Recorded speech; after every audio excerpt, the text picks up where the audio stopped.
Welcome to The Leap with Japa, the podcast that bridges continents and connects stories. Join us as we dive into the vibrant world of international education, explore diverse cultures, and share the extraordinary journeys of students far from home. Whether you're dreaming of studying abroad or already embarking on this adventure through other means, Leap with Japa is your companion in navigating the exciting, challenging, and transformative world of global education. Let's leap into today's episode.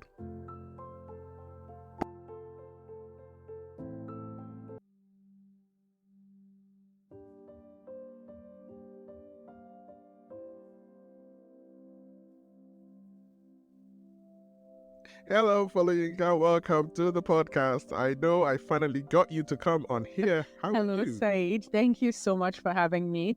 I'm doing well today. And you?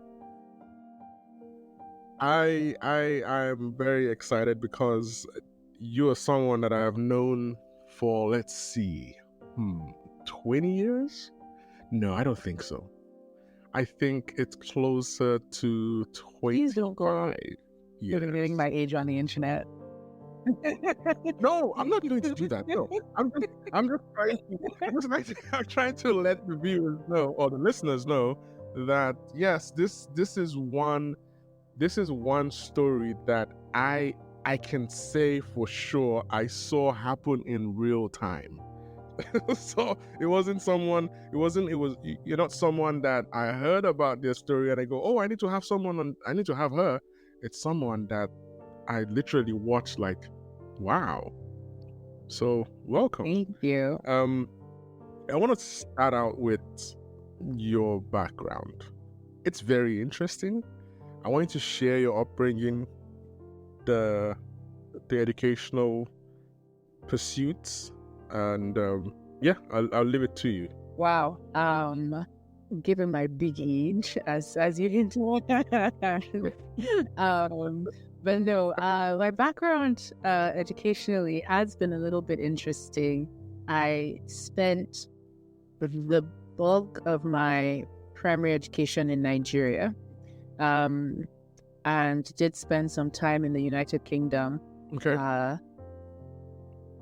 Finished primary and started secondary school there.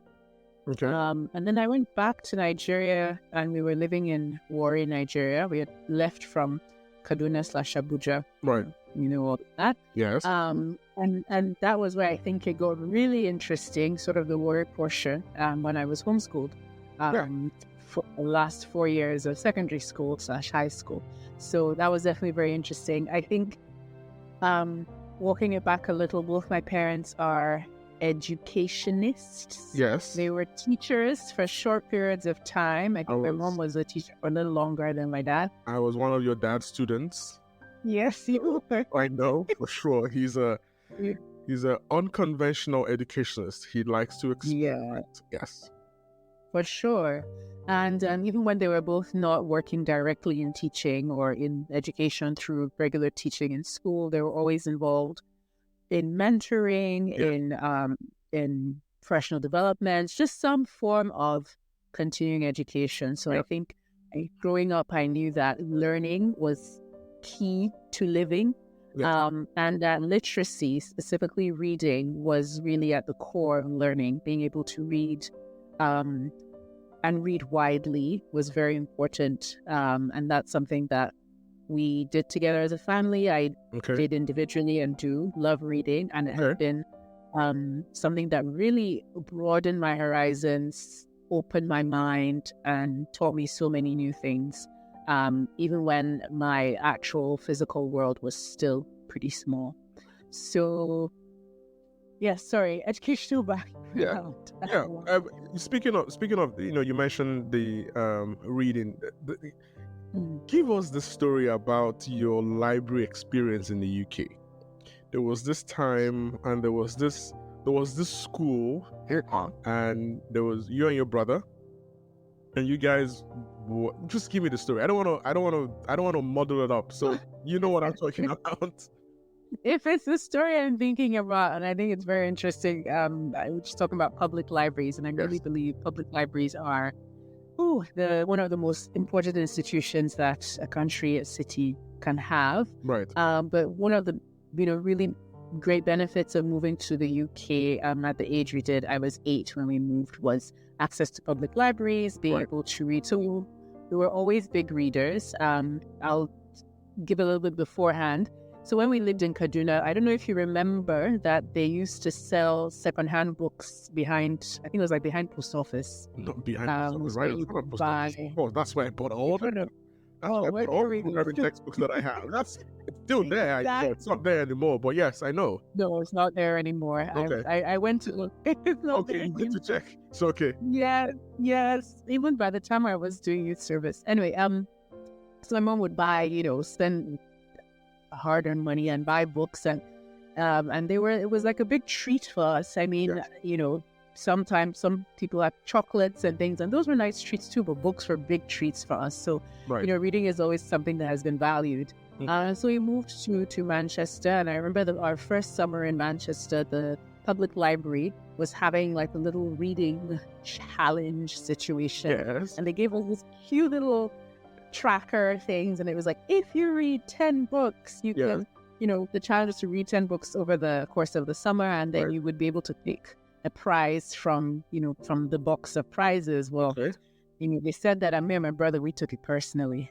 And so but we loved reading, and we were, this was a place you could go and get books for free. For free. You could take out like 12 books at once and go home and read them. And then so we were just, doing our usual thing, reading everything. I read all the Babysitter's Club books. I read a whole bunch of all the different books, R.L. Stein, all the Goosebumps. I remember all these random books, but I had so much fun, and my brother too. I remember those sheets had like 10 little, sticker things. Yes. I think we must have filled out like 4 sheets each. And so by the end of the summer, when they were like, oh, come and collect your prizes, and we rocked up and we put our sheets down on the table, they just looked at us and they bought the whole box. Oh my God. And we're like, serious? just pick as many as you want. Like at this point, They gave you one book? But they had all these little gifts. So they just give you the whole box? Okay. No, well, they took the whole box because it was supposed to be, if you get 10 books, you can, you pick something, or they give you something. But they just kind of gave up and just dropped the whole box on the table, and were like, take what you want, as many as you want. I mean, the whole challenge, you can have all the gifts. Wow. But we were very restrained and very measured. I think we only took 2 things each. Okay. Okay. But that was probably the first time I realized that comparatively we read a lot in our house. Okay. So reading. So after your so this was the UK. So after the UK, I remember you came back to Nigeria, and then I remember your dad saying, "I don't trust the educational system. I'm gonna just keep you at home." So how was that for you? I know your brother's experience, Bolitifer, but yours was okay. Okay, sorry, I don't know what happened, but anyways, so let's just continue. So you had your, let me just take this off. You had your like I said, I spent time with Bolitifer, so I kind of saw some few minutes or some few days of what it was like for him.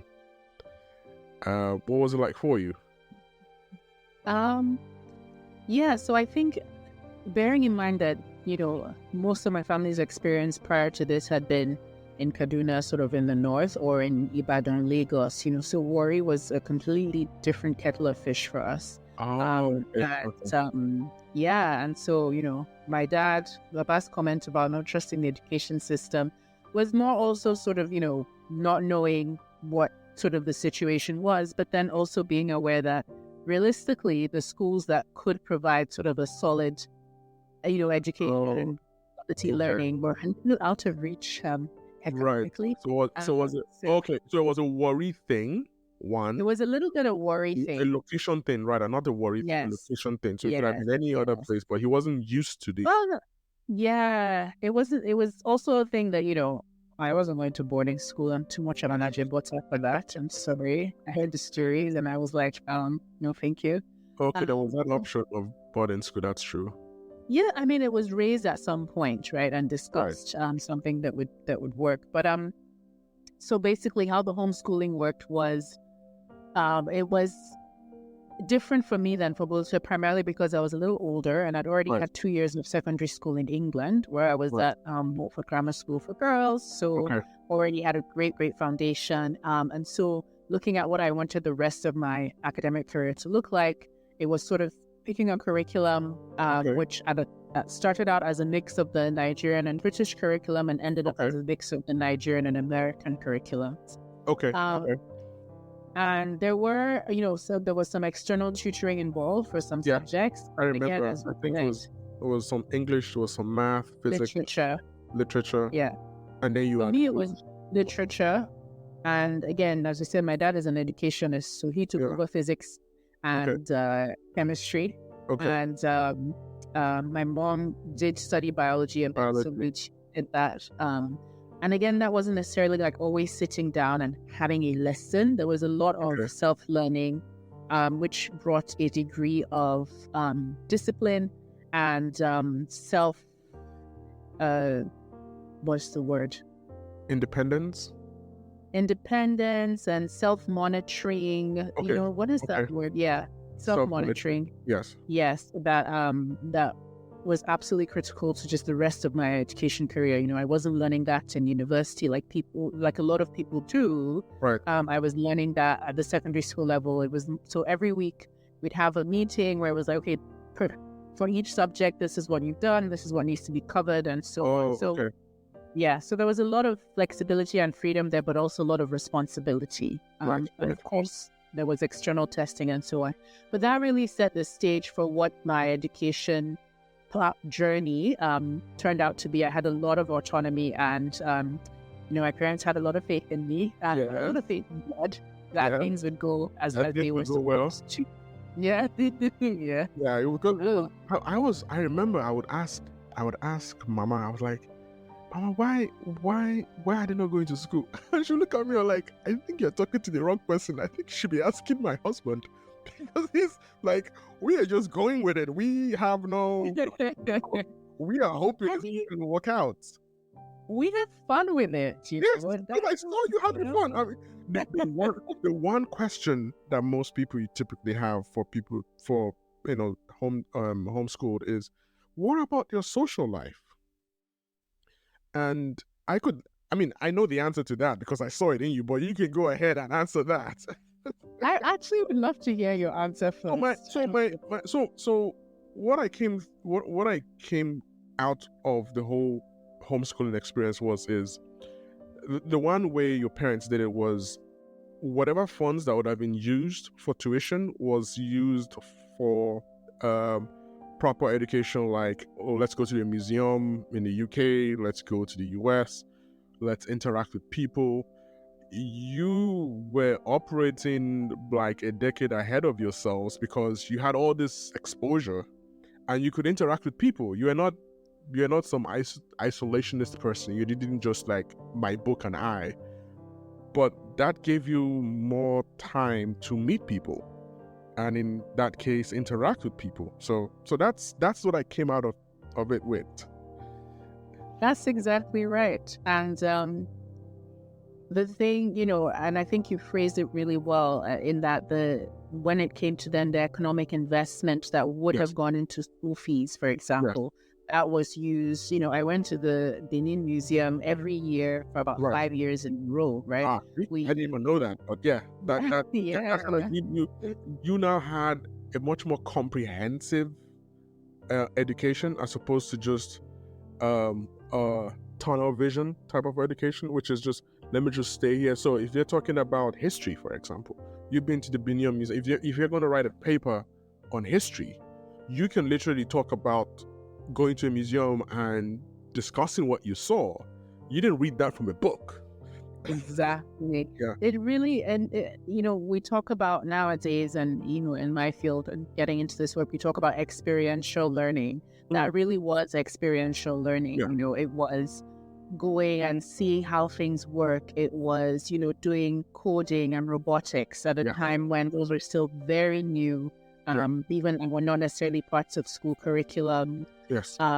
It was, having additional time to start projects. As you may remember, I started the Reading Room project. In Warren. Yes. It was the Warren Science and Technology Center to be engaged in some of those things. So, and even other, time to advance, for example, in language. So we did take French lessons, and I, did the French language exam. So by the time I entered college already having my French B2 certificate, right? So things like that. So there was a lot of flexibility and a lot of room for growth and sort of unorthodox ways that wouldn't have been possible within sort of a regular, structured system. So it was something that was unusual, and but because my parents were determined to make that investment, and because they had, they did have the background of education, it wasn't just sort of like, we'll see how it goes, but really having a sense of how they wanted to enrich the education experience and make it part of life, Right.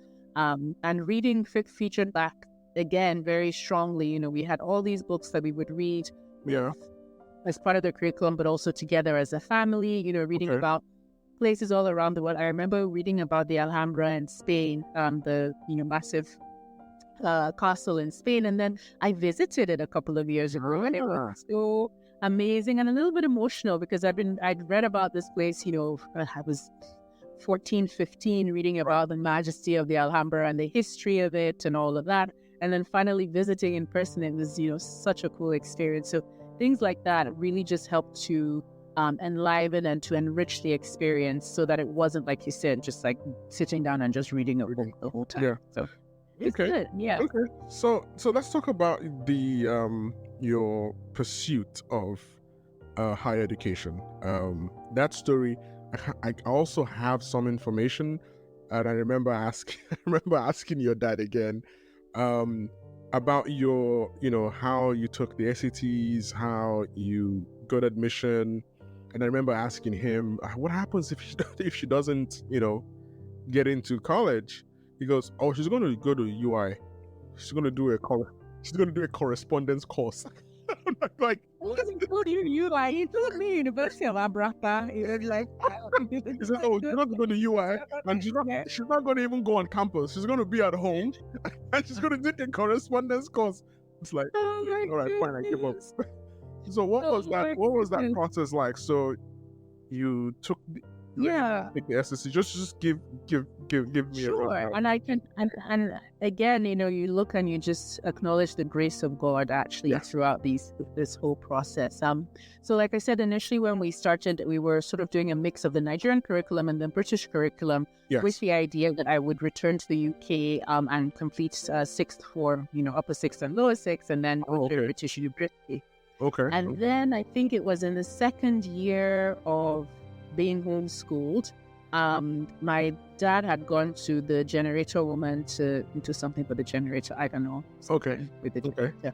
And he had seen, and she had, for some reason, she had a booklet from Harvard University. Okay. And he brought that home, and it was just there. And I read it, and I looked at it, and it was an admissions booklet, and it talked about what you needed to get into Harvard and so on and all of that. And I was like, this is actually, I could do this, Right. It's like when you look at this list, there's a little bit of naivety, but you're like, that's only 5 things, an exam, an essay, and I could do that. And so that opened up a different world that actually was not something we had considered previously. I'd never been to the US, didn't really know that was an option. And it was this booklet from the generator woman's shop that made that conversation even happen. And so that resulted in a little bit of shift, looking at the American curriculum, what was needed at the SATs. The internet is a wonderful, valuable resource that I think a lot of us don't maximize as we can, because there's so much. I mean, that's where I found out, what exams I needed, where I could take them. Again, we didn't have access to an education counselor or someone who had, all that information. It was me and It was near an internet cafe at Wellington Oh, wow. Hotel. Really? Yes. Wellington Hotel in Warri. Yes, Wellington Hotel in Warri. And so you go and pay for your slip and you get and then you enter it. 1 hour, enter it, and then you just save, print, watch trees. Now now we're more climate savvy, but you printed everything and then got home and you were reading. And then obviously later on dongles and so on. But that was where I began to realize that I had more options, and realizing what the pathway was. And so, as you said, took the SATs, took the subject tests. At the time, you could still take the ACTs as well. So I took those.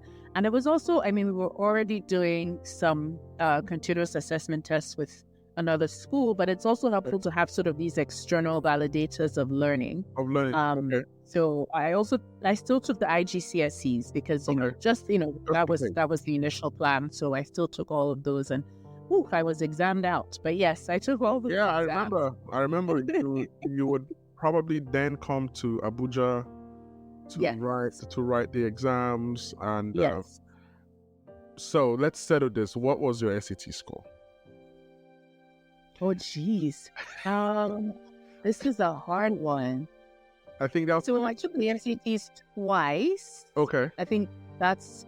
I remember I got an 800 on critical reading. Can't tell me nothing. 800? And I got a 790 on writing. And I think my math was a 690. It was a 690. This was out of 800, right? Was this? No, it was... Each section was out of... each section was out of 800. You're correct. So...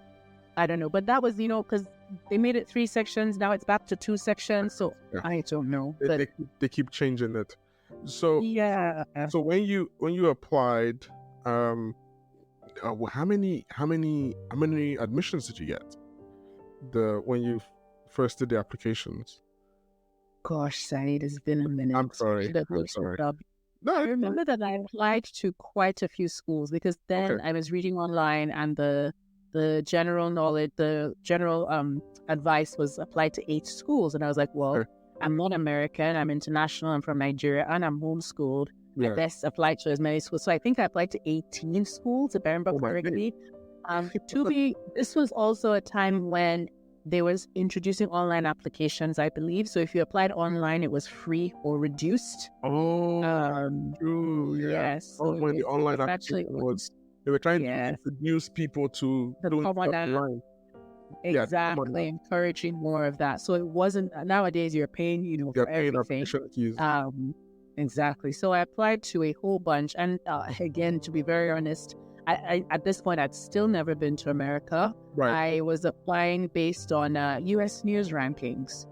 I was applying to the top 100, top this, top that, top this. But I was really fascinated by the idea of liberal arts colleges, which is where I ended up with one of the best, if not the best, Amherst College. And the idea that, again, building on what I'd done, the idea of this well-rounded education where the focus was not on a particular major or getting admission to study one thing and studying that only.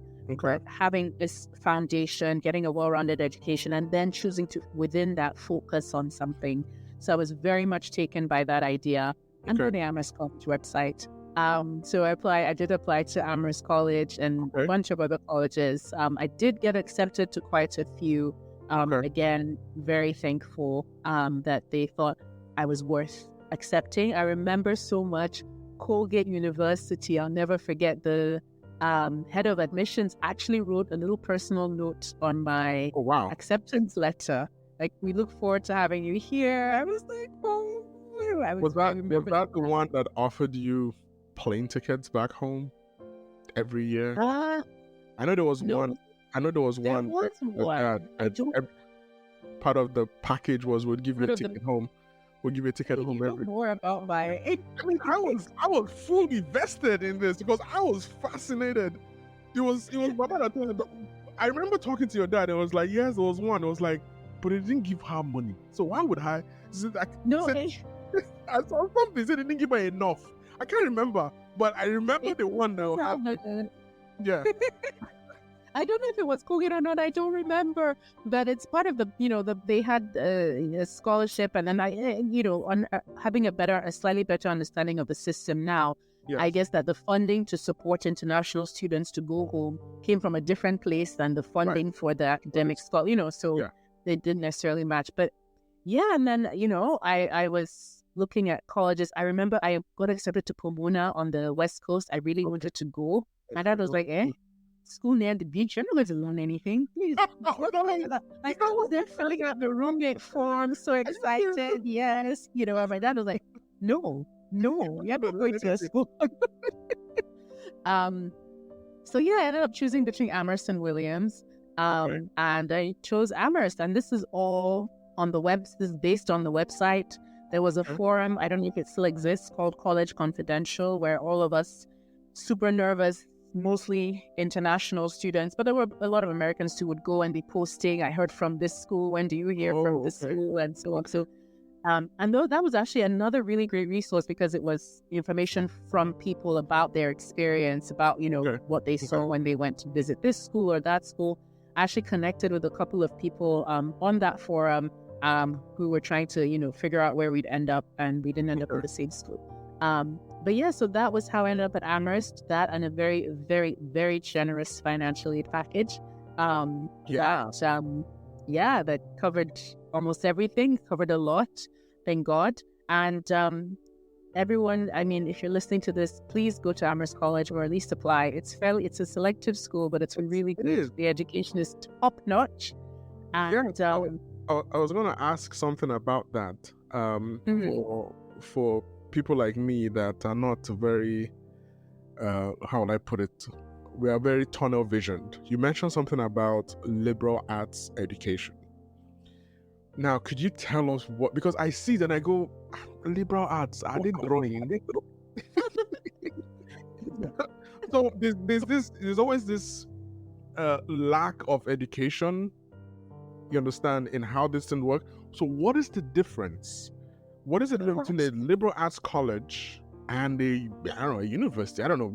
I don't know if the terminologies are interchangeable, but what is the difference? So this is not the dictionary definition. We might have to, ask Google for that. But one of the main things is, if you think of like a big university, right? I don't know, Howard University, for example, Stanford, right? They have the college, which is the 4-year undergraduate institutions. They probably also have a school of medicine, a school of architecture, a school of the other for graduate students. Okay. But a liberal arts college is only just the 4-year institution, right? So they don't have graduate students. You're not, their focus is fully the undergraduates. Okay. And they give the majority of their degrees in the arts, the social sciences, and in those fields. So you can still, for example, you can get a degree in neuroscience from Amherst College. Absolutely, you can. And I think they had an architecture program and so on. Yes. But the majority of the degrees were social sciences, arts, and humanities. And of course, they had the sciences. You could get biology, chemistry, physics. You could get those as well. But usually bachelor's in art or BA or something. Yes, exactly. I've seen BAs in computer science. Sometimes I've seen. Yeah. What's the difference? So is it because of the curriculum that one is a bachelor's of science and one is a bachelor of arts? I'm trying to just, for people that are listening, but anyways, if you don't know, it's fine. Hey, that one passed my power. It passed my power. I cannot even tell you. I'm not even sure. Fair enough. But what I can say is that with the liberal arts system, again, only the undergraduate institution, what that means is that, especially there's some really, really great liberal arts colleges, right? Like I said, Amherst, Williams, Swarthmore, all these great colleges have top tier professors who are the top in their field, and all their focus is on the undergraduates. Right. It's not like at a bigger university where you have, for example, they would be overseeing master's students, who are more experienced and so on. So every class is taught by a professor. You're not getting lecturers. You're not getting TAs teaching. Every class is taught by a professor. Professors are doing research, which many of them are. Their support and assistants are undergraduates. So that's how you have undergraduates getting published before you even have a bachelor's, right? Because they're working with these professors. So really, it opens up a whole new world of support, of connections, and of learning in a way that you would not necessarily get at a larger, university institution. Yeah, that's why I have to bring your brother on an episode, because your brother went to a liberal arts college, Swarthmore, and he ended up at Harvard. But that's a different episode. Yes, he did Swarthmore to Harvard. Yeah.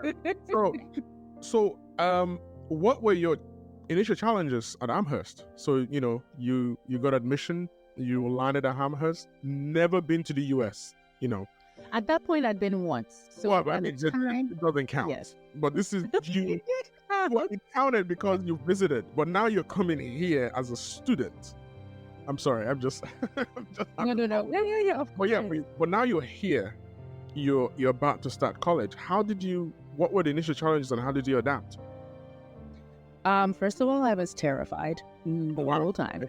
I was 17, and I remember so clearly filling out the roommate forms and everything, and then getting my dorm assignment and going with my mom and, dropping me off. We went to the Target nearby and got all the things. Okay. And then this woman had the audacity to drive off and leave me in this strange country, in this strange place. By yourself? By myself, Saeed. At 17. No clue. 17, surrounded by white people. No offense, but it was a lot. It was a lot.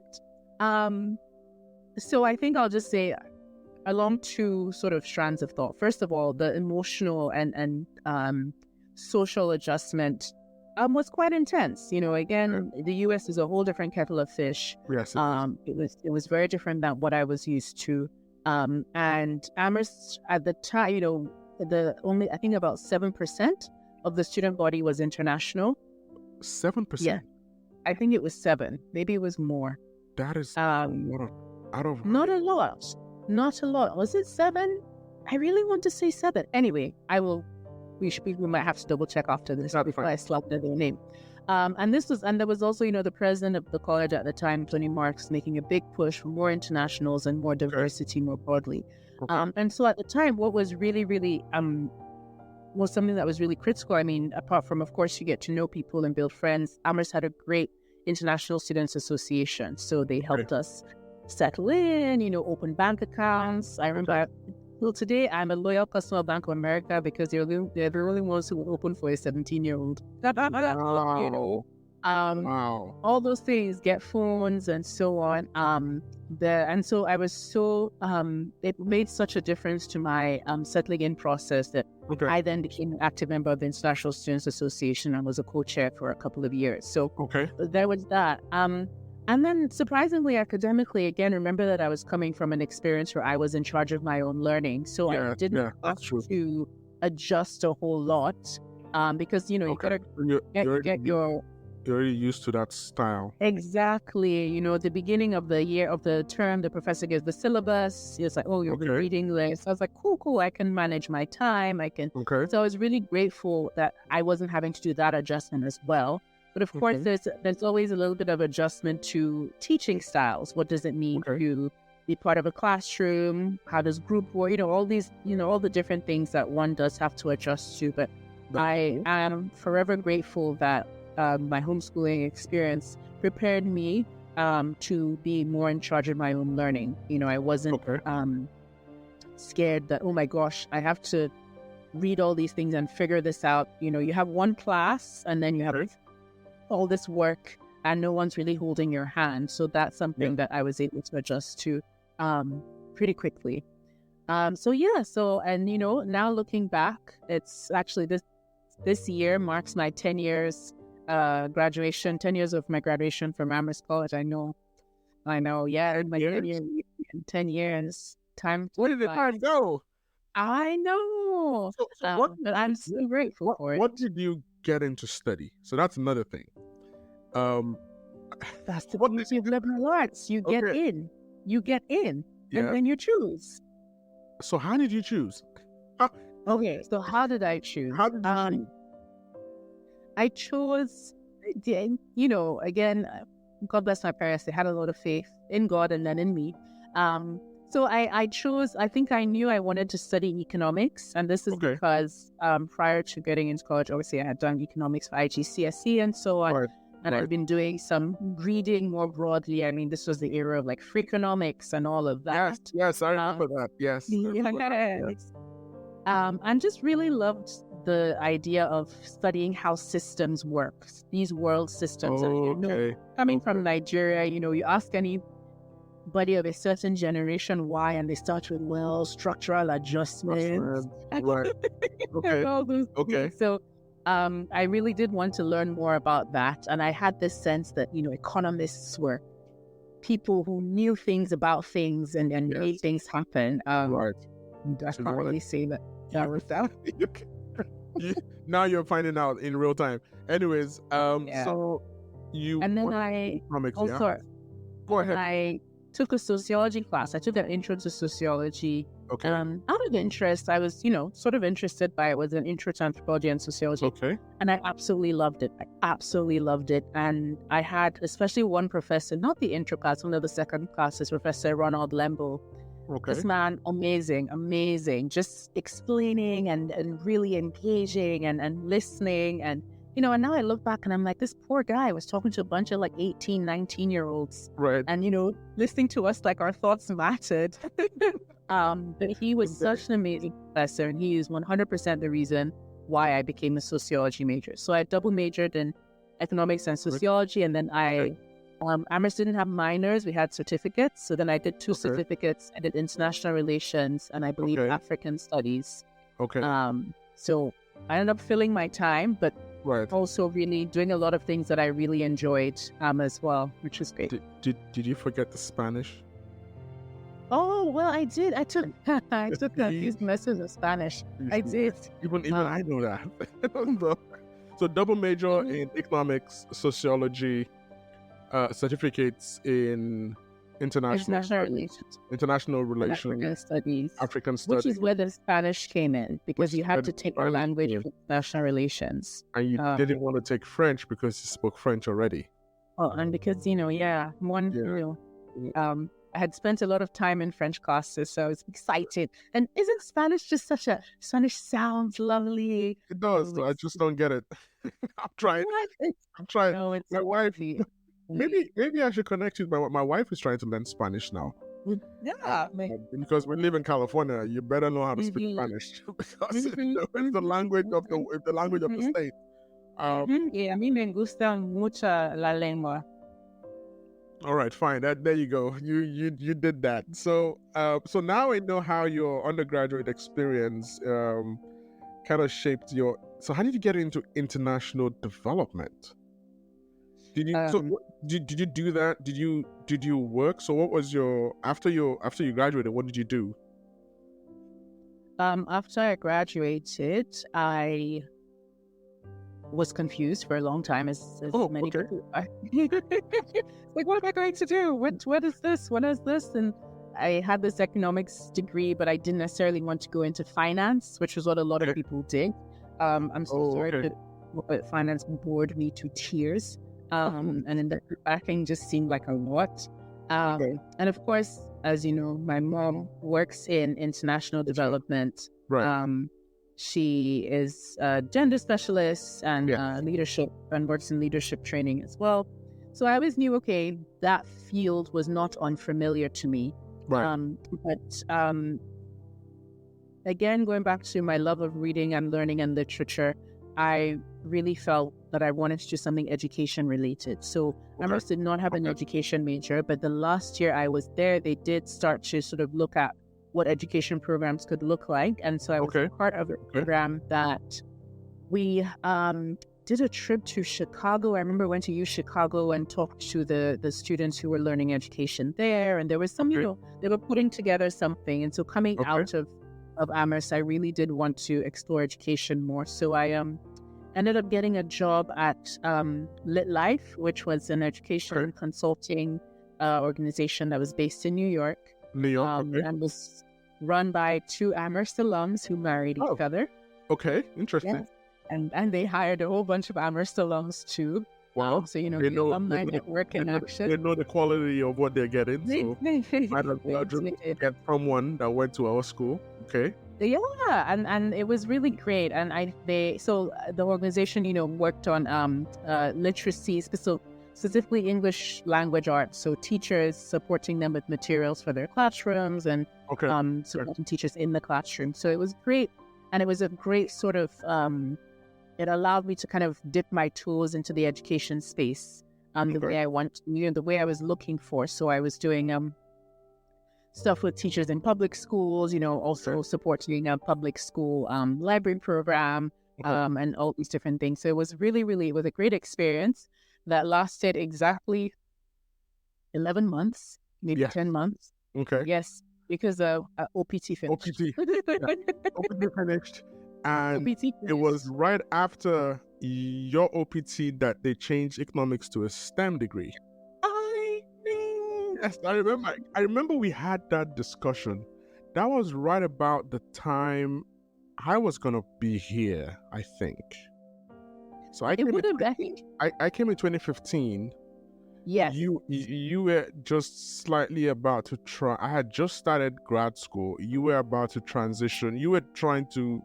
We were talking about the whole OPT thing, and of course the hack of the coupons, which we're going to talk about. Your coupon hacking, which we still haven't figured out yet. But you were trying to decide what you were going to do next at that point in time. Yeah. So what did you do? Well, and also, credit to my employers at Lit Life. They had never sponsored anyone, but they were fully willing, to keep me on as an employee. And I got a lawyer, and they paid to go through the H-1B and, the lottery. Yeah, the lottery. But of course, 21-year-old me making $30K or what it was in New York, I was lotteried out. Oh, wow. So then I was like, okay, so what comes next? And then I was like, you know what? Let me go back to Nigeria and do youth service. Yeah. I remember when I was like, yeah. Why would you?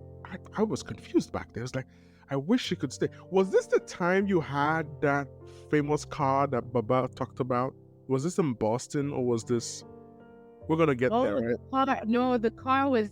Oh gosh, the car was one of my summers. So yes, I remember. I was very big on summer internships, and Amherst was very supportive. They provided financing if you got an unpaid internship, especially one that was,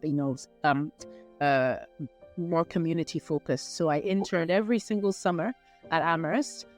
In hindsight, looking back, maybe I wouldn't have interned my first summer. I would have taken a little bit of time to just rest and kind of just absorb everything. But so I interned at a middle school summer program. My first summer, my second summer, I went to India with.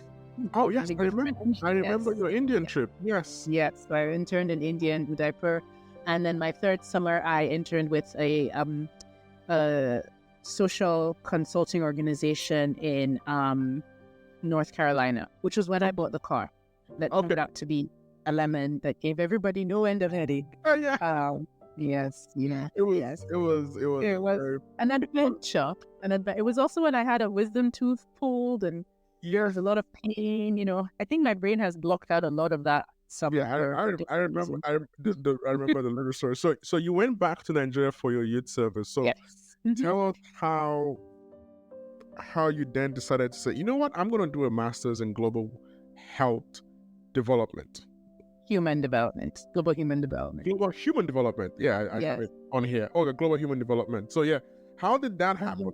Because I know when you went back, I was like, I wish you didn't have to go back to Nigeria. You didn't even know whether you're going to come back. You were just like... No, I didn't. And honestly, this is, just having faith that God will lead you where you need to be. I didn't know that I was going to come back. I knew that I wanted to do a master's, but I also knew that I was really enjoying being free of school.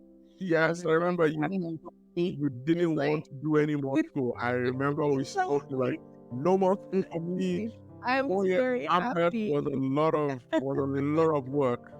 You wanted to get rid of school. So what happened? So you go back to Nigeria.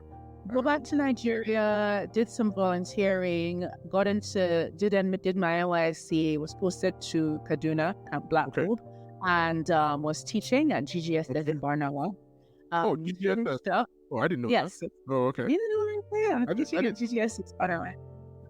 That was very, very interesting. It was. That's a whole other thing.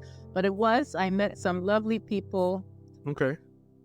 I met some lovely people, made some great friends that I still, have till today, both at the school and just through NYSC in general. Oh, okay. And interestingly enough, I think of the people I know who, especially the people I met, fellow international students, and people who've become really, really close friends that we were in Amherst together or even just went to college together. I was the first to do NYSC because I came back so early. So I did it. Actually loved it. Of course, it wasn't easy, but learned a lot. And then was connected to Dr. Mo Adefesola Teju at the Education Partnership Center, so TEP Center, and started working more on education policy, working with organizations and kind of working on education in Nigeria, but also thinking about education more broadly. And that was when I began to think that, maybe it wouldn't be helpful to go back and get a master's. Oh, so that's where the light bulb. Yes. So walk us through that process. Now, that process, all I know was your dad called me one day and he says, "Oh, Foluyinka is going to be going to Georgetown." Like, oh, she's coming back? That was about as much as they knew of the process. I think I remember my mom saying, "Oh, you were talking about a master's. Aren't you going to go?" And I was like, "Yeah, but living and when you're living at home in Nigeria, in Abuja, I had a good job, had my money, car. I was in a rush to go back to school, But as I decided, I said, okay, yes. And actually, that decision was made just towards the end of my youth service. So by the time I was signing on with TEP Center, I remember telling Mo that I'm going to be here for a year, and then I'm going to go to my master's. She was like, okay, if that changes, let me know. We'd love to have you. She's an amazing, inspiring lady. She also was part of the inspiration for the master's because she had a master's and a PhD in education. It's like, wow. And she was, a practitioner out here working, not a lecturer in a university. So that was also very inspiring. So again, I looked at different education programs, what looked good, what lined up with what I wanted, took myself off. At this point, when you're an adult, it's not like, you ask, Baba, the SAT cost this much. No, this time, the GRE costs are on you. So you have to. So I had a little side hustle. Exactly. I had a side hustle with SAT prep. So I was able to get some extra money and use that. So I did the GRE. Got the scores. Don't ask me what they were. I don't remember. Don't worry. I'm not gonna. I know you remember the SAT ones, not the GRE. It sticks with you. Yeah, because it's. So you did that, and how many schools did you? I know did you apply to Howard? You got into Howard, right? I did not get into. I got into Harvard. I did not apply to Howard. Harvard. Oh, okay. For the MA program. The master. Yes. Okay. So I applied to mostly education programs. Again, there was another online forum, looking at different programs. But I did want to do international education. Okay. So Harvard has a great international education program. UPenn has a great one. Columbia has a really good one. Vanderbilt has a really good one. So that's, Stanford has a good one. Okay. So those are the ones those are all like my initial plan, and I applied to them. And then I saw this Georgetown program on global human development, and I was like, this looks interesting. It's not education, but I was drawn to it because it did include education. So one could focus on education. And it was very practitioner oriented. You were going to have 2 internships. You were going to do, there was such a strong focus on practitioners. The lecturers were practitioners, right? The lecturers are practitioners, okay. Yeah, so they're, World Bank staff or, prior, just in the field of development and working on this. So I was like, this looks interesting. That was my wild card application. Application. And so when acceptances came in, I remember Vanderbilt was my first acceptance. Yeah. My dad was like, I guess you're going to Tennessee. And I was like, a lot of the other ones too. Let me know. But I was super excited because Vanderbilt has a great program. And then other acceptances started coming in. And then I'll be really honest with you. At this point, practicality entered the chat. Who gave me the most money? Actually. Yeah. Where is the money coming from? The money. Yeah. Or was at that point, the likes of Harvard dropped off because they were like, oh, you can come, but no money. Okay. How much was that, Tush? That must have been an arm and a leg. And your kidney too. It was expensive. Whoa. And I think particularly for what I was looking for, their program is excellent. It is a 1-year program, the education program. So you start in September and you finish in May. And I spoke to a couple of people who had done it and they were like, it's great, but as soon as you start, you're already planning for the next step. You don't really have time to really kind of soak in the program. So I was looking more for 1.5, 2-year programs. So it came down to, I believe, Georgetown and Stanford. Stanford as well. I did, and they have a fabulous, fabulous program. And really, the decision was made because at the end of the day, they upped their scholarship offer. Really? Great. Yes, because I told them that Georgetown offered me a full scholarship, so if they didn't like it, they tried to match it, and they did. They did. Then no, they did. Oh my God! And then I really had to decide. And again, this is where the practitioner orientation of the JHD program comes in.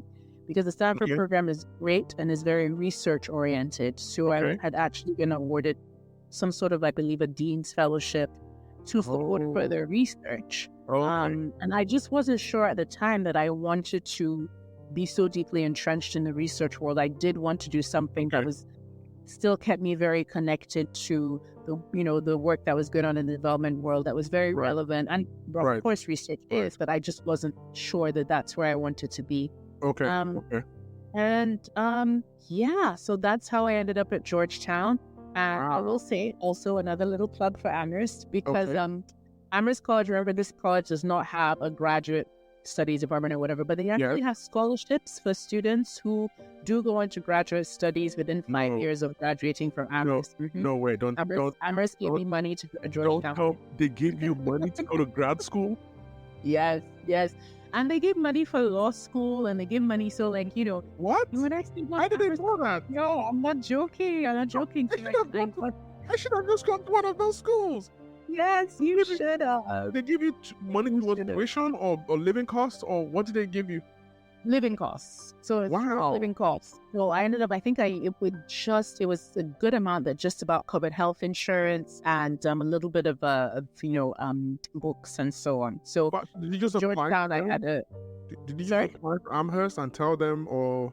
Yeah, I just kind of wrote to them, was like, hey, I graduated 3 years ago. I think it was about 3 years ago, and I have received admission to here, proof of admission. Right. And then they were like, great, we love that as an Amherst alum, you're going out and doing something, and here you go, have some money. I'm sending my kids to Amherst. You should. I'm sending my kids. Because for the second year, yes, when I was renewing it, I had to go to the director of my program at GHD to get it signed off that I was in good standing in the program. And he's like, wow, I don't understand. Amherst is giving you money? I was like, yeah, they are. Wow. Yeah. Oh. I'm gonna sit on the Amherst website throughout today. You should. It's great and has only gotten better. She's gonna go do biology or something, and then whatever she wants. And then maybe she can go to med school, and then Amherst can pay. I'm just kidding. I mean, a lot of people go to med school, so I have multiple friends who've gone from Amherst to medical school. One of my close friends, actually, she just got married last October. She is completing her OBGYN residency. Oh wow. Yeah. So a lot of really cool things. But yeah, so that was how I ended up at Georgetown. Again, Foluyinka, and choosing schools based on websites. Yes. Though I had been to DC while I was in undergrad, I'd never actually been to Georgetown. So of course, after you have agreed and paid, Foluyinka now shows up at the school and is looking around that, this is what it looks like. Right. So very interesting. So this was a return back. So what was the different experience like? So you've done undergrad, you came in as very young students, and this time that you're coming back. So what was the difference? Being older Right. was really good. Just having had work experience. So I was just a little bit more secure in myself, in my place, Okay. and the program I was in at the GHD program at the Georgetown School of Foreign Service really valued, work experience and was structured in such a way as to build on that and enrich and augment it. So that was really, really great. Of course, going back to school is not easy. One can confess now that one is no longer in school that, Right. After the first term, anytime there were like 5 readings assigned, your girl did 1. And Wow. got through somehow. But Wow. yeah, but going back to school is not easy. Again, especially when you're used to work that is, immediate and practical and relevant. You're doing X for Y, this is for this. Going back to school and doing a paper for a professor is a little bit of an adjustment. But fabulous program with amazing professors who really just opened my eyes and really shared of themselves and their experiences and their knowledge in a way that was so valuable. And so with Georgetown, you do 2 internships. You do a summer internship and you do a term time internship in DC. Okay. So I did my summer internship in Lusaka, Zambia, which was amazing. Yeah, I was with ID Insight. How do you get to go to all these exotic places? I applied. Oh, you did? Yes, they were looking for interns and I applied. So what did you do in Zambia? So ID Insight is an impact evaluation organization, or that's what they were doing primarily. Looking at so that's looking at working with governments and different development partners to look at sort of the impact of different programs, what can be done to improve them, how can providing that sort of support. So I worked specifically on a cash program that was being developed, the cash transfer program. I was being implemented by the government of Zambia in collaboration with UNICEF and some other partners. Wow. I believe it was UNICEF, yes. So that was great. I had a blast. 2 months in Zambia. Loved it. I also had a couple of friends from my graduate school program who were also in Lusaka. So, of course, we jamboree all around Lusaka. And it was really good. It was a really great experience. And Sorry? Yeah, you were going to say the second internship was what you said. Yeah, my term internship I did at the Brookings Institution, which is a fabulous institution here in DC. There's only one that I know. Brookings? Yes, it's that one. That's the one you did your... I think so. Okay. Yes. Yeah. Go ahead. Brookings has a Center for Universal Education. Which was at the time led by Rebecca Winthrop, who is still there. And I had the honor of working with her, working under her, and working with some other amazing colleagues on some research around playful learning and around different innovative learning programs that were being implemented around the world and how to track some of them. And so that was, again, another really, really great experience. So, and then again, GHD program is amazing. So what happens in GHD is that instead of a thesis or, like a final project, which I had done a thesis in Amherst and it was great. And I got to do original research for the first time. It was a sociology thesis and I learned so much.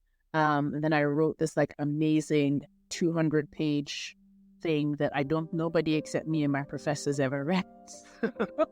Okay. It was just chilling there. But so what GHD does is your capstone project is a consulting project. Oh, really? So what you do is you go out into the big bad world and offer yourselves to organizations or, institutions, and you're like, yeah, I really like that kind of project. Exactly. It's very practical. It's not something that you can make up. It's not some theoretical thing. Exactly.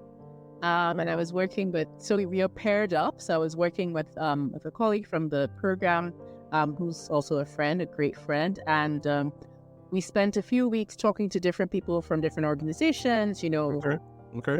Where do you think we could help you? What could be of use? And then thinking about sort of our skills and what value we could add with our knowledge. And we were connected to JRS, Jesuit Refugee Service, who were really interested in, they themselves were interested in bringing on consultants. So they were like, you're consultants? We will take you. We'll take you. Right.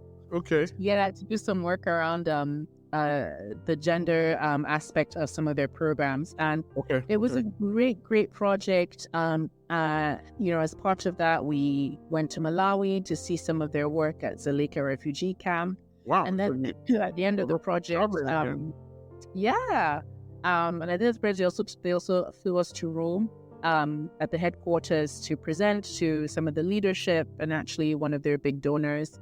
And it was really great to do some work that was not sort of us imagining a problem and solving it, but they had said, look, we would actually want your support on this particular thing. So the resources we pulled together, the decks we created, everything we created was immediately useful, immediately and immediately incorporated into their work. And we also ended up doing a webinar for their global staff to kind of share what we learned, what we started putting in place, and what their colleagues were to take on. So that was a super valuable experience that really, coming out of graduate school, you don't have many opportunities to contribute in that way, contribute in a way that's immediately useful. And that is something that also that becomes part of your portfolio, that you can say, look, I'm a new graduate, yes, but hey, I did this and that. I did this internship, I did this, and I've also done this amazing consulting project. So that was really a really great opportunity, and I was very fortunate to be working with someone that I knew and liked, because as you know, when you work with one person on a long-term project, it can get a little but we're great colleagues and great friends, and that's something that has been one of the most valuable experiences, one of my most valuable educational experiences. So that's Georgetown. That's a wow. That's a wow thing. Wow. So how did that all prepare you? Well, this you've kind of answered this next question. How did that all prepare you for your current career in global education advocacy? You kind of talked about everything, but maybe now we want to talk about what you do. So what do you do right now that you are allowed to share? Oh my goodness, I'm not in the CIA. I'm allowed to share what I do. Okay. Yeah, no. Just, you never know. Because with all this great, you've been to Lusaka, you've been to this place, you just never know. But what do you do right now? How has all this experience shaped what you currently do? So currently I am an advocacy specialist with the Global Partnership for Education. And the Global Partnership for Education is a fund within the World Bank. We're hosted at the World Bank. And our main goal is to transform education systems in low and lower middle income countries so that every child is receiving a quality education. And we do that primarily by providing grants to governments through the Ministry of Education to address sort of specific areas that they have identified through the process of creating a partnership compact with us. So when you say government, are you talking about countries, or you're actually talking about countries? Countries, yes. So who have you worked with that you can share? What kind of... Just give me an idea of what a typical day for you is like, because this sounds like a lot of work. So I'm trying to figure out what is the typical day for Foluyinka. What is it like? lots and lots of emails. Okay. So as you can imagine, GPE has different departments and areas, Right. and I'm not in the side of the house that does sort of manage the grants, so oversee the work with the country. So on the advocacy side, what we do is, because GPE is country-led, so what that means is, like, we don't come in with funding and say, you must do X, Y, Z. What we do is come in and we have this education, there's this opportunity for this education financing. You tell us what are the priorities that you see in your education systems, what are the areas that are of highest priority to you that you think by addressing those you can achieve the highest level of transformation within the whole education system. And then they say, we really need to focus on teachers, on school infrastructure, or feeding children in school, because children are hungry and they're not learning. And then we say great, and then my amazing smart colleagues work with them.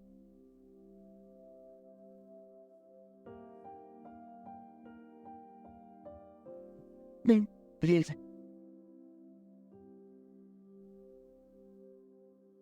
Can you hear me? Yes, I heard you. Let's continue. But I mean, I got everything that you said. Okay, great.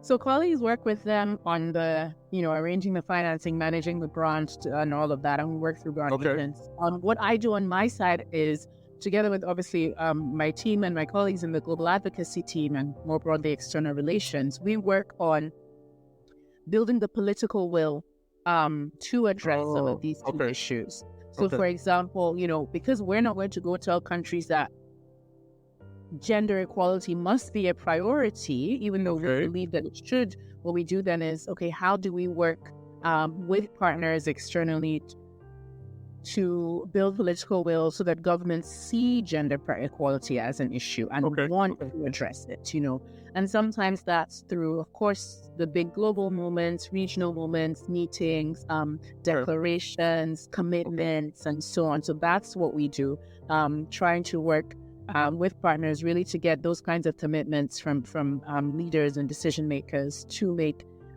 issues like gender equality, like, climate change, like, different things, ed tech and all of that, to make them a priority and to be, directing their efforts and their financing towards that as well. So right now, my portfolio, I cover climate change and our youth engagement, talking about, the impact of climate change on education, making education systems more climate resilient, and of course, engaging young people. And of course, the team as a whole, we cover different areas. So for example, 2 weeks ago, I was at the African Union Summit in Addis, where GPE together with the president of Ghana, we hosted this great event. You were chum with the president of Ghana, is that what you said? That's one way to put it. I was chum about 5 feet away, yes. Really? So I need to get more pictures of this.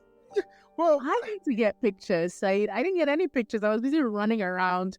But really cool, because at COP last year, where again, we had the linkage between climate change and education, we were there with the Minister of Education from Malawi, and she saw me, doing everything. So when she was at the AU Summit, so I mean, it was really such a cool moment where this Minister of Education is telling, who was I think she was telling another minister, she was like, yes. Once I saw Foluyinka, I knew that things were going to be running in tip-top shape. Look at her running. Wow. Busy. I was like, meanwhile, I was just glad this lady recognized me, but she was, yes, I know you're here. So, those are the pinch yourself moments that, did I just get complimented and recognized by this amazing public servant? So I have a question. Yeah. How did you get this job? What did you do? I mean, for listeners, because a lot of people just assume that, and that's one of the things I want to do with this program, is to dispel the notion that you need to be some superhero or you need to be connected in one way or the other. How did you get this? What you're mentioning, just in passing, is the dream job for a lot of people, myself included now. What? My dream job. It's my dream job. It's your dream job. See? So Not every day. On the emails time, I'm like, oh, but yeah, it's really cool. I mean, last year we were doing stuff at Unga with Roger Federer. I mean, listen, with dreams. Roger Federer, with The tennis player. Foluyinka, this Have you is not, seen my Instagram? Me and Roger are besties. this is not fair. I'm going to officially report you to your parents for not being nice. Why not share it? I just see your Instagram. I see the flights. I see the we okay. We're not going to discuss how you hack the flights, but we see I see everything with Roger Federer. Yes, which is awesome. But let me get back to your question of this Yeah, job. let's answer the question. How did you get the job? And I think it's also important, like you said, to dispel some of these notions because Yes. it can be really hard from the outside trying to understand, how people get into these positions. And I think even for me, I've been in this job now almost 4 years, right? And it's now, this is, I mean, of course, there was COVID and all of that, but it's not something that happened overnight. So you mentioned something, actually. You mentioned knowing people and networking. And that is a huge part of getting a job, but it's not necessarily in the way we might think of it in Nigeria as, I know somebody or my uncle. Right. Yeah. But it's really that nobody knows about you and what you do unless you talk to them, unless you tell them. And so this particular job, so actually after leaving Georgetown, I didn't have a job. I mean, I was job hunting like everyone else. Okay. And I was looking for almost 2 months, and I had done a consultancy that allowed me, gave me some money where I was then able to support myself over the summer. But you're getting to the end of the summer, and it's getting a little bit hairy. You're like, okay, what do you have to do? Lord, what do you have? Yes. I'm starting from here because this is where the importance of networking. A professor at Georgetown at my program, GHD. Remember that I'd said all the professors were practitioners, either ex-practitioners or currently practicing. So they were connected to various networks. And one of the professors had received a request for an organization. They were looking for a consultant to help on a specific project. So they were like, not someone too senior, but if there's anyone in your network, please let them know. And so they had sent it out, to the students. GHD is a small program. I think there were like 20-something of us that year. So we sent it out to the students. Some weren't interested, some were. But I had applied and I had gone in to interview with them. This was the International Center for Research on Women, where I've really been blessed, met some amazing women who have become mentors to me, even though I no longer work there. And I went in for that interview and, had a chat with them, shared my work, was able to share, consultancy I'd done and all of that, and the work I'd done with JRS, which family. And then I left and was, okay. And I remember because a friend had a baby, so I'd, gone to see her, and I was walking and I got a call from them, and I was like, oh, hi, they were like, yes, we really loved talking with you. We'd love to have you for the consultancy, but I say, okay. Really? And so they said, how do you feel about making it a job? I said, what? Excuse me? So it was meant to be a short consultancy? Yes, and they were. Well, how did it become? And they were not offering you a job. So they were offering me a job.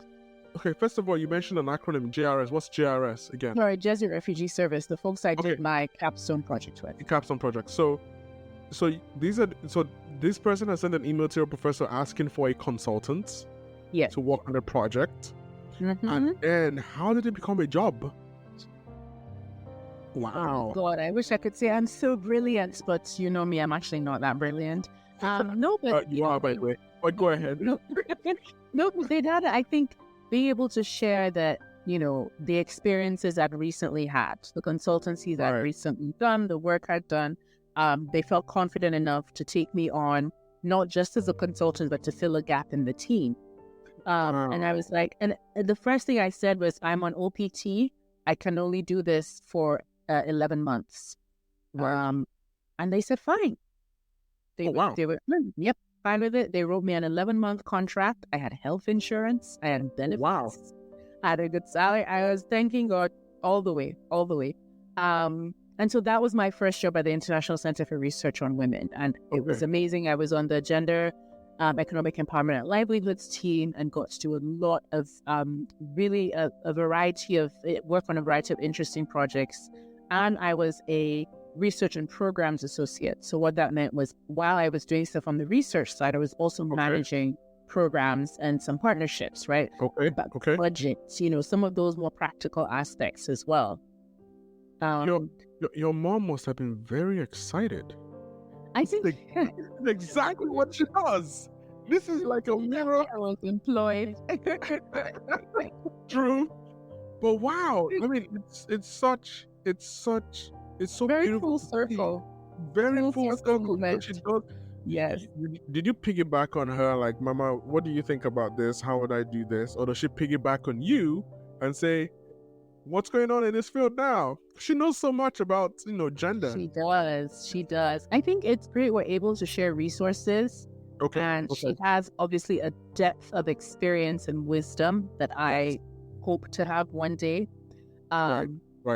But, on the daily, because we're actually working in sort of different, I mean, now, of course, we're in different fields more. Yeah. But even then, because our focus was a bit different, and it wasn't like we weren't sort of bumping up against each other so much that I could go to her on, on a daily basis. But broadly, I did benefit from her experience for sure. And I continue to. So what happened was when I was still back to the networking piece. Yes. This was pre-COVID. So one thing I did, and that's the benefit of being in DC, which is one of the reasons I chose Georgetown, is all these organizations are having events, right? I was going to, CG Dev the Center for Global Development was putting on events, Brookings was putting on events. People, I would go to things I was interested in, learn more, ask my friends, collect cards, email people afterwards to say, hey, I really loved what you spoke about. It really resonated. And then the other thing I was doing was emailing people online if I saw a blog post that really looked very interesting, or if I saw something, one of the things you have to do when you're looking for a job is get over any shyness and just put yourself out there. That's and so true. when we talk about networking, I think sometimes we think you have to go to things that you're not interested in and just kind of, but actually it can be very organic. It can be you're interested in what you saw, what caught your interest. And so I reached out to someone actually looking back, I think I had reached out to like 3 different people at GPE just because, education was my interest. And I remember one of them who I now work with, I should tell her at some point, but do you remember when you emailed a grad student back? That was me. Wow. Some of them emailed me back and shared resources and, because GPE produces, papers on our work and research. So it was also just a lot of knowledge sharing. But someone had written a blog post and I was like, oh, this is really interesting. I would love to, if you have time for a coffee, I'd love to meet up. And, when she saw the email and responded, she did. And we met up and we had coffee. At this point, I did already have a job at ICRW. So I wasn't job hunting. So we just had a really nice conversation. I shared what I was doing. We talked. And then she said, there might be a consultancy opening up on the team. I'll let you know. And, nothing, it wasn't like quick, it wasn't super quick, but, there was a consulting role that had been held by someone and they had, moved on. And so she was like, yeah, would you be interested when she sort of finalized? So it was a few weeks after we had coffee and so on. And then, I sent in, some work samples and so on. And that was how I got the short-term consultancy. Wow. So I was a short-term consultant for about just under 2 years. Then became what the bank calls an extended-term consultant. So a short-term consultancy in the bank, you can only work 150 days a year. Extended-term consultancy, it's like a 1-year full-time contract, and you have benefits and the health insurance and all of that. And then I think it was August of last year. I became a full-time staff member. Well, I was already full-time, but But it was now more fully contract. time? Yes. So Okay. it's like a So the 11 months one, you transitioned from that to this one. short-term consultancy. So did the OPT run out and then you transitioned to this one? So this is the benefit. So when you work at the World Bank, when you're at the World Bank, you get a different visa. Yes. So the OPT finished, and that was when I left ICRW, and I transitioned to the G4 visa, which is a diplomatic adjacent visa. It comes under the category of diplomatic visas, and it's the visa for international staff. So UN, anyone who's working at a UN office, anyone who's working at like the AFTB or so, is also on a G4 visa. So my jealousy just went up. Please, but you have like full American citizenship, so it's a green card. It's fine. Close enough. At least you don't have to renew visas. I mean, so how often do you have to? Because I know there was one time you had to always go to the border. I don't know. Yes. So when I was an STC with the short-term consultancy, there is a restriction where you have to leave the country every 90 days. Every 90 not days? Great. Yeah, depending on like if you're full-time. There are some conditions around it, but that's essentially what the rule is. But it's not great when you're... No, I thought by the time I was on a G4 for the STC. Okay, the G4. Okay. So I had to do that. So that was when I started kind of traveling on a budget. But you could, I was able to, work out the timing so that it wasn't too expensive, or worked out with a trip where I was going elsewhere, and so on. And then when you came in, they just what did they usually say at the entrance? Welcome back. Yeah. Okay. No, it's the G4. I mean, this is DC. The airport sees a lot of G4. Oh, okay. Sorry. You know exactly what's going on. Sorry. I think we're all in the West Coast, so we're very exactly. It's different. We're very bush here. Well, no, bush. It's just different. So yeah. I think one time I landed in Miami or something, coming back from somewhere, and they were trying to funnel me through a line, and I was like, this visa is not going to work here, and then I had to, sometimes it's things like that. Wait, hold on. You don't use the regular line? No. Really? I use the Wait. Slow down. So I haven't traveled internationally I haven't traveled internationally since I got to the US in 2015. So I haven't been out. But I haven't. No, I haven't been anywhere since I came since 2015. So when you land, there's usually a line for American citizens. There's a line for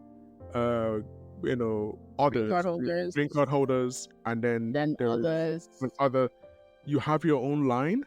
Depending on the line, there might be a line for diplomats. There might be a line for Wow. Okay. All right. So, and then they fast track. But you also did mention one time that your pathway to a green card is a bit different.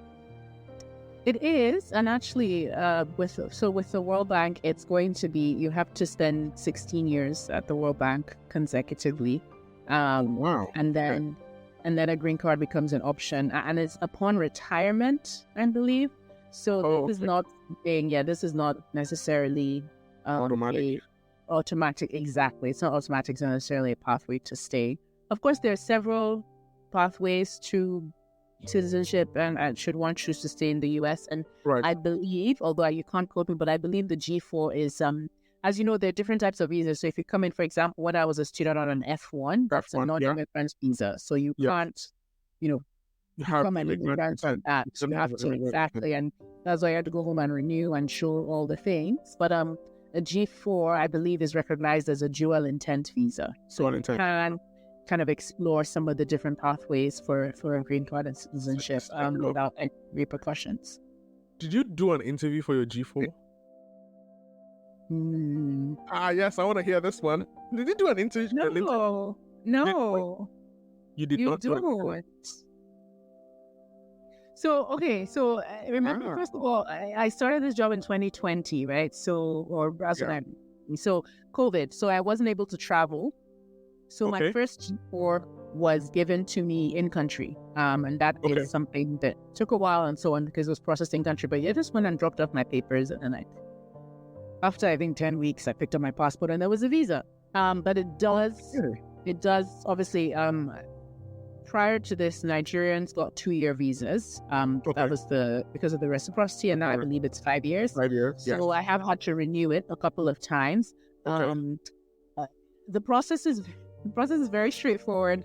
I tell the World Bank visa office that I need to renew my E4, and generally I try to renew outside the country because it's quicker. And then they say, where do you want to renew? And I say, I want to renew. I've tried to time it to coincide with trips or with work missions. So I renewed. I was on mission in Paris. I was like, I'd like to renew in Paris. They send a letter to the Paris embassy. Drop my passport on a Monday, pick it up on Friday. That's it? No interviews? You don't talk to anyone? No. I mean, I do. I say, I'm here to drop this, and they say, okay, where's this? And they give them what I mean. And so on. Yeah, no interviews. No. Okay. All right. No interviews. But again, remember, this is a visa that's tied to my job. That's tied specifically to this job. So this visa only applies as long as I work at the World Bank, or should I transition to a UN agency or another recognized international body like the AFDB, and so on. Yeah. Okay. Wow. So, So this has been very interesting. So based on your journey, what advice would you give individuals in Nigeria and other countries looking to study in the US? I mean, they've heard so much already, but what advice would you have? I think if you want to study in the US, my advice, first of all, pray.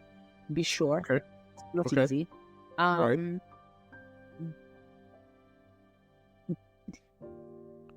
Really utilize the resources around you. And by that, I mean primarily the internet.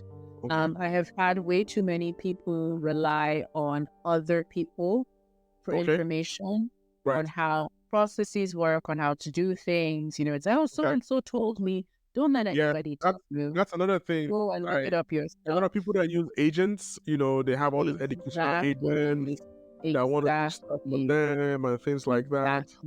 And I would say don't surrender your autonomy in this process, because when you give everything over to an agent, you're a little bit at their mercy. Now, do some agents have information that could be very helpful, that could be of great use to you on your journey? Absolutely. Should you ever just abandon everything? No. I mean, even 16, 17-year-old me, well, I was also the first, so my blessed parents just kind of, they're like, okay, I would say, I need to do this. Like, okay, sure. You know, they didn't know. We're in America. We weren't really familiar with it. But I would really encourage people to just go out and do your research. What is, and not, I watched someone on a YouTube video, but actually read the USCIS website, right? Read your school whatever schools you're looking at. The other thing I would also really encourage people to do is be clear about your goals. I'm someone who has been blessed to be in a position where I can always pursue academic excellence, right? Be clear, focus on that, do your best, and then look for what aligns with that.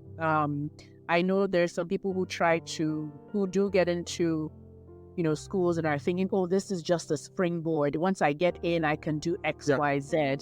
Many times it doesn't work like that. You have committed to this program. You have to finish it. You have to do it. You can't, I've gone halfway through. You can't switch. You can't. So I would really recommend that, know what you want to do and commit to doing it. But yeah, just really use all the resources around you. And finally, although this is something that I say, especially when you're confused about what does the school, I mean, lots of schools now have more international students. They have better information and better services, but call them. If the website is confusing, there is a person. Call them. You can email them as well, but check the time difference and call them. Call and ask. Your website says, I need, I applied for international aid at the time. There was the ISFAA, the International Student Financial Aid Application. Your website says I need the ISFAA, but there's also this form. Which one? Just which? Yeah. So I really exactly don't kind of be wandering around, but a lot of the time, and of course, that doesn't apply for like bigger embassy things where you will be calling about 500 and that's something for the day.